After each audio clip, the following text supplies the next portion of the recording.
Hello my friends and welcome back to Bedtime Stories. Tonight we will be reading Ninja Red Riding Hood by Rosen Schwartz. So let's get started.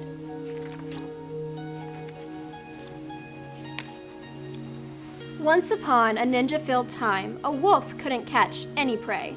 He kept getting licked by the dinner he picked and was growing more ticked by the day. His belly was aching for bacon. "I'm wasting away," he complained. To huff and to puff was no longer enough, so he snuck into school to be trained. He practiced his katas for hours and mastered the whirlwind and wheel. He jackknifed and flipped and at last felt equipped to once again catch a good meal.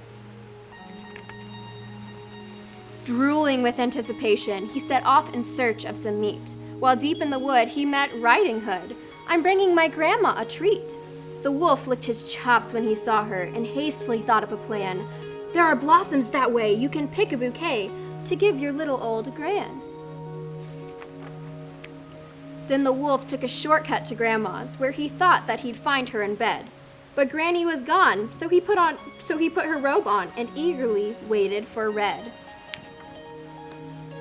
Soon after, he heard someone knocking. He called out, "My dear, come on in." "Oh, don't you look good in your lovely red hood, but a shame that you've gotten so thin." Little Red took a look at her granny and said, "What on earth did you do? I could swear that your eyes have completely changed size. Hey, Gran, are you sure that it's you?" "Of course it is me, my sweet darling. The better to see you, my dear. And your ears are so long, something really seems wrong. Oh, my girl, all the better to hear. And those biceps, my gosh, they look massive. And your triceps and delts are immense. The better for hugging," her grandma said, shrugging. "Dear Red, that's just plain common sense. And those teeth, they look so much sharper. Why, yes, all the better to chew."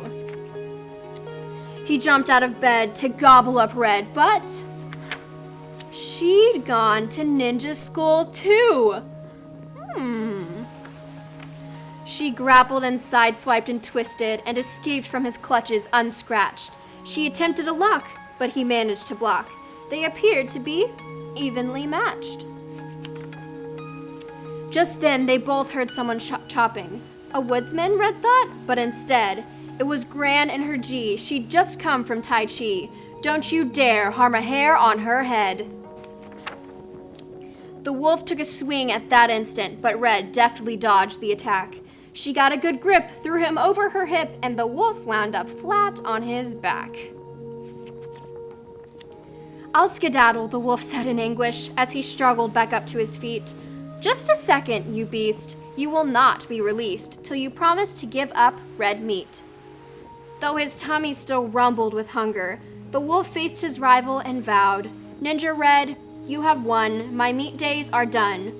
"Oh, Red Chan," said Gran, "I'm so proud." Then Red and the wolf bowed politely, and Gran gave him half her peach pie. The wolf was a mess. He'd had way too much stress. "I guess I'll give yoga a try."